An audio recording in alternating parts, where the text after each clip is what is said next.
আসসালামু আলাইকুম সুপ্রিয় দর্শক, কেমন আছেন সবাই? আশা করছি সকলে ভালো আছেন। আজকের ভিডিওতে আমরা ওমান সংক্রান্ত কিছু গুরুত্বপূর্ণ আপডেট ইনফরমেশন আপনাদেরকে দেওয়ার চেষ্টা করব। ওমানের ভিসার সার্বিক পরিস্থিতি কি আছে এবং এর পাশাপাশি ওমান দেশটিতে মূলত কী ধরনের কাজের সুযোগ আমাদের বাংলাদেশি ভাইদের জন্য আছে, আজকে আমরা বিস্তারিত কিছু গুরুত্বপূর্ণ তথ্য আপনাদের মাঝে দেওয়ার চেষ্টা করব। অবশ্যই ভিডিওটি আপনারা সম্পূর্ণ দেখবেন, বিভিন্ন ধরনের গুরুত্বপূর্ণ তথ্য এই ভিডিও থেকে আপনাদের আমরা দেব। চলুন তাহলে কথা না বাড়িয়ে মূল ভিডিওটি আমরা শুরু করি। প্রথমত আপনাদেরকে বলি যে দেখেন, আপনাদের রিসেন্টলি আমি কিন্তু আপনাদের একটি ভিডিও দেখেছিলাম যেখানে কিন্তু সংসদে মিডল ইস্টের বেশ কিছু দেশ সাথে কিন্তু ওমানও আছে। ওমান সম্পর্কে সেখানে বলা হচ্ছে ওমান সহ মিডল ইস্টের বিভিন্ন দেশ, ইউরোপের বিভিন্ন দেশ এবং এর পাশাপাশি মালয়েশিয়া নিয়েও কিন্তু কথা বলা হয়েছে। খুব শীঘ্রই এই দেশগুলোর ভিসা কিন্তু ওপেন করছে। তার ভিতরে মালয়েশিয়াতে সফরটা আগে করছেন তারেক রহমান, সেখানে আপনার হচ্ছে মালয়েশিয়ার গভর্নমেন্টের সাথে কথাবার্তা ফাইনাল করে তারপরে কিন্তু সকল ধরনের বিষয়গুলো কিন্তু ফাইনাল করা হবে মালয়েশিয়ার কলিং ভিসার ব্যাপারে।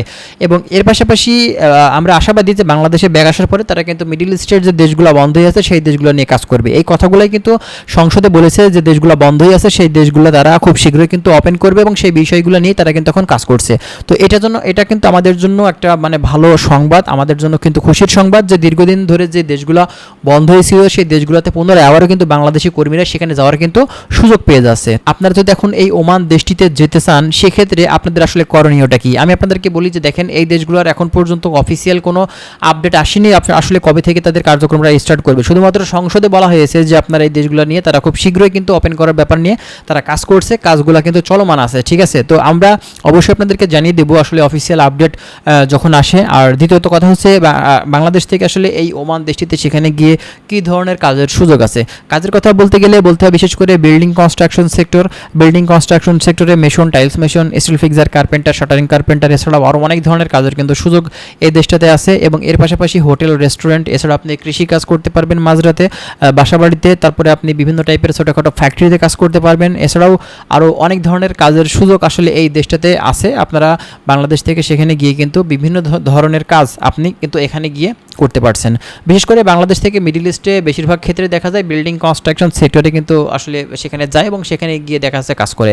ঠিক আছে, আর ওমান দেশটিতে মূলত স্যালারি কথা বলতে গেলে দেখা যায় যে আপনার 30, 45, 35, 40, 50 এর ভিতরে কিন্তু মূলত স্যালারিটা হয়ে থাকে, কিছু কম আর কিছু বেশি। আপনি যত কম খরচে সেখানে যাবেন তত পরিমাণে আপনার স্যালারি দেখা যাচ্ছে যে কমের ভিতরেই থাকবে।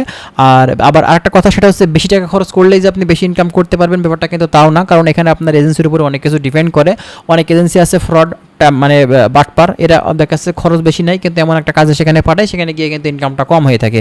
এজন্য অবশ্যই ভালো এজেন্সি ধরতে হবে, অবশ্যই অথেন্টিক একটা এজেন্সি ধরতে হবে যে আপনার সাথে প্রতারণা করবে না। ঠিক আছে, আর যাই হোক আমরা আরও প্রতিনিয়ত আপডেট ইনফরমেশনগুলো আপনাদেরকে দেওয়ার চেষ্টা করব। অবশ্যই আপনারা আমাদের চ্যানেলের সঙ্গেই থাকবেন, আমরা চেষ্টা করছি বিভিন্ন ধরনের আপডেট ইনফরমেশনগুলো আপনাদেরকে দেওয়ার। ভালো থাকবেন, আল্লাহ হাফেজ।